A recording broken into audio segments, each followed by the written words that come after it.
আসসালামু আলাইকুম। কেমন আছেন বন্ধুরা? আল্লাহর রহমতে আলহামদুলিল্লাহ আমি অনেক ভালো আছি। বন্ধুরা, আজ একটু স্পেশাল একটা রেসিপি তৈরি করে আপনাদের সাথে শেয়ার করব। আমি যেভাবে কোরবানির গরুর মাংসটা রান্না করি সেই পদ্ধতিটাই আপনাদের সাথে শেয়ার করব।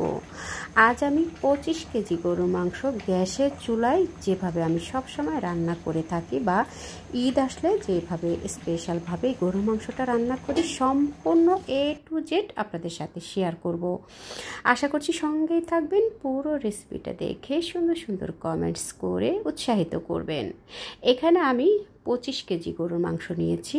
হাড়, চর্বি, কলিজা, ফ্যাপসা মিক্স করে আমি একসাথে মাংসটা নিয়েছি। মাংসটা এখন ধুয়ে পরিষ্কার করে পানিটা ঝরিয়ে নেব।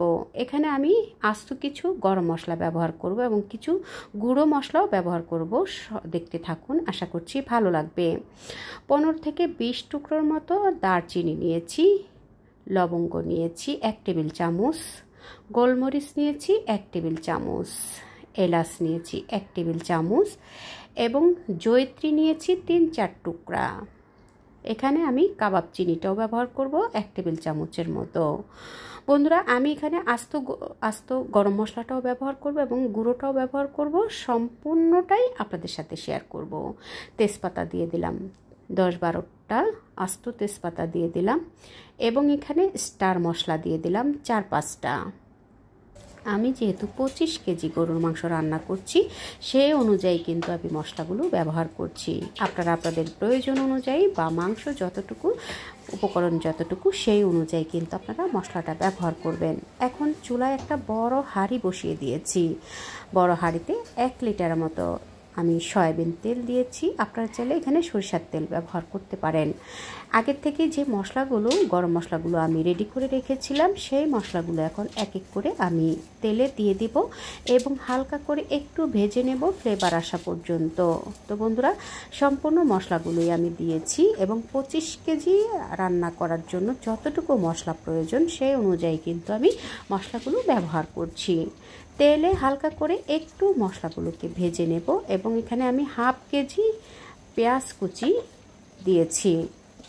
পেঁয়াজটাকে হালকা করে ভেজে নেব। এই ফাঁকে কিন্তু আমার মাংসটা ধুয়ে নেওয়া হয়ে গেছে। আমি এখানে হাড়, চর্বি এবং ফ্যাপসা, কলিজা মিক্স করে নিয়ে মাংস এখানে সব ধরনের মাংসই কিন্তু ব্যবহার করেছি। মাংসটাকে ধুয়ে আমি এরকম স্ট্রেনারে পানিটা ছেঁকে নিয়েছি। আর আমি কিন্তু রেগুলার কাট করে কাটিনি। কসাইরা যেভাবে মাংসটাকে কেটে রেখেছিলেন বড় বড় সাইজ করে, ঠিক সেভাবেই করে আমি মাংসের টুকরোগুলো রেখেছি। আমি এখানে আর কোনো রেগুলার কাট করে কাটিনি, কারণ কোরবানির গরুর মাংসটা কিন্তু খুব দ্রুতই সেদ্ধ হয়ে যায় এবং বড় বড় টুকরো রেখে রান্না করলে দেখতেও ভালো লাগে আর খেতেও কিন্তু ভীষণ ভালো হয়। তো এদিকে আমি পেঁয়াজটা তেলে দিয়ে দিলাম। তেলে আমি পেঁয়াজটাকে ভেজে নেব। হাই হিটে করে পেঁয়াজটাকে চুলায় বসিয়ে রেখেছি। পেঁয়াজটাকে এদিকে ভাজা হতে থাকুক। এইদিকে আমি কিছু গুঁড়ো মশলা ব্যবহার করব। তো আমি এখানে 1.25 কাপ দিয়ে দিলাম হলুদের গুঁড়া, জিরার গুঁড়া দিয়ে দিলাম 1.25 কাপ, ধনিয়ার গুঁড়া 1.25 কাপ। বন্ধুরা, আমি কিন্তু আমার প্রায় 25 কেজি মাংসর অনুযায়ী কিন্তু আমি মশলাগুলো ব্যবহার করছি। আপনারা আপনাদের উপকরণ অনুযায়ী কিন্তু মশলাগুলো ব্যবহার করবেন। 1.25 কাপ দিয়ে দিলাম লাল মরিচের গুঁড়া। সব মশলাগুলো আমি 1.25 কাপ করেই দিয়েছি এবং এখানে আমি 1/2 কেজি মশলা পেস্ট ব্যবহার করেছি। অর্থাৎ এখানে আমি আদা, রসুন, পেঁয়াজ এবং 4টা টমেটো একসাথে করে পেস্ট করে নিয়ে সম্পূর্ণ মশলাগুলো আমার 1/2 কেজির মতো হয়েছে। সম্পূর্ণ 1/2 কেজি মশলাই আমি এখানে ব্যবহার করেছি। স্বাদ মতো লবণ দিয়ে দিলাম এবং শুকনো যে গুঁড়ো মশলাগুলো আছে সেগুলো আমি তেলে দিয়ে দিলাম। তেলে দিয়ে কিছুক্ষণ ভেজে নিয়ে এরপর আমি এখানে পানি দিয়ে দেব। পানি দিয়ে মশলাটাকে ভালোভাবে কষিয়ে নেব। তেলটা ছেড়ে আসা পর্যন্ত ঢাকনা দিয়ে ঢেকে মশলাটাকে আমি খুব ভালো করে কষিয়ে নেব। ভীষণ সুন্দর একটা ফ্লেভারও কিন্তু ছড়িয়ে গেছে, পুরো ঘরে ফ্লেভারটা ছড়িয়ে গেছে। দেখুন, এই ফাঁকে কিন্তু তেলটাও ছেড়ে দিয়েছে। এই পর্যায়ে আসার পরে আমি এখন এখানে ঝালের জন্য আরও কাঁচামরিচ দিয়ে দিলাম। আমি একটু স্পাইসি করেই আজকের গরুর মাংসটা রান্না করব। ঈদের গরুর মাংস একটু স্পাইসি হলে খেতে ভীষণ ভালো লাগে। বন্ধুরা, আমি এখানে আরও ঝাল ব্যবহার করব, তবে দেখতে থাকুন পর্যায়ক্রমে আমি কিভাবে ঝালটা ব্যবহার করছি। এখন আমি মাংসটা একবারে না দিয়ে অল্প অল্প করে মাংস দিয়ে অল্প অল্প করে আস্তে আস্তে করে মিশিয়ে নিচ্ছি। একবারেই মাংসটা দিয়ে মেশাতে গেলে, যেহেতু এখানে অনেকটুকু মাংস এবং গ্যাসের চুলায় রান্না করছি, তাই আমি একবারে মাংসটা না দিয়ে অল্প অল্প করে মাংস দিচ্ছি এবং অল্প অল্প আস্তে আস্তে করে মিশিয়ে নিচ্ছি, যাতে করে সবগুলো মাংসতে সুন্দরভাবে মশলাটা মিশে যায়। খুব ভালোভাবে মিশিয়ে নিয়ে এরপর আমি ঢাকনা দিয়ে ঢেকে প্রায় 20 মিনিট হাই হিটে জাল করে নিয়েছি। দেখুন 20 মিনিট পরে ঠিক এই পর্যায়ে চলে এসেছে। এখন আমি মাংসগুলোকে আবার একটু নেড়ে চেড়ে উল্টে পাল্টে দেব, যাতে করে সব সাইডের মাংসগুলো সমানভাবে কুক হতে পারে। তো বন্ধুরা দেখুন, আমি বড় একটা হাতল দিয়ে ভালোভাবে মাংসগুলোকে এপিট ওপিট উল্টে দিচ্ছি, এতে করে মাংসগুলো সব সাইডে সমানভাবে কুক হবে।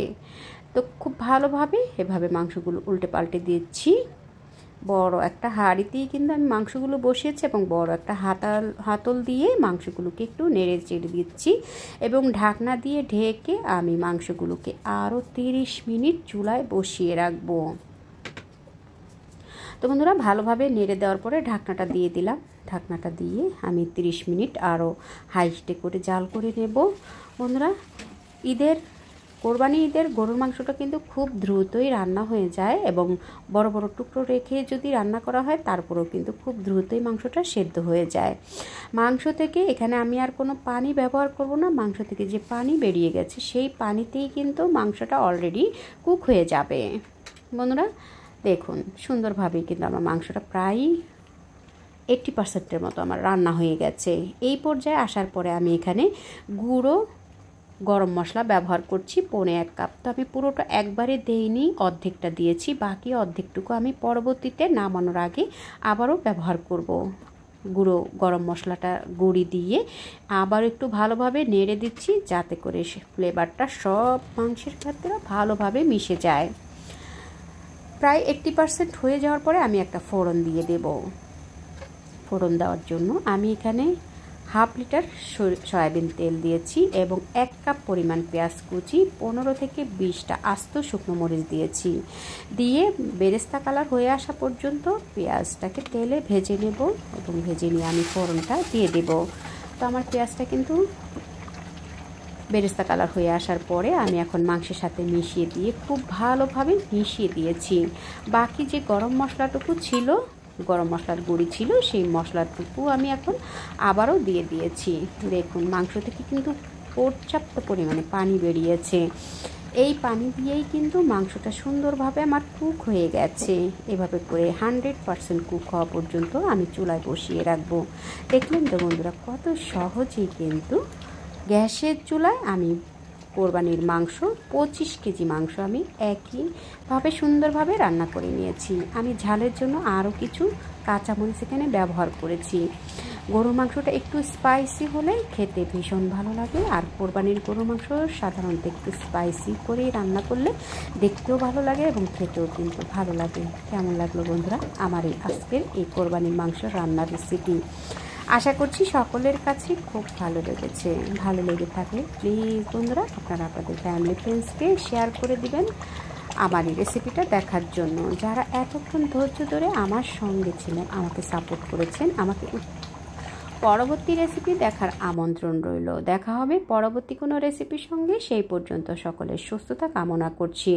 ধৈর্য ধরে এতক্ষণ সম্পূর্ণ রেসিপিটা দেখার জন্য অনেক অনেক ধন্যবাদ। আল্লাহ হাফেজ।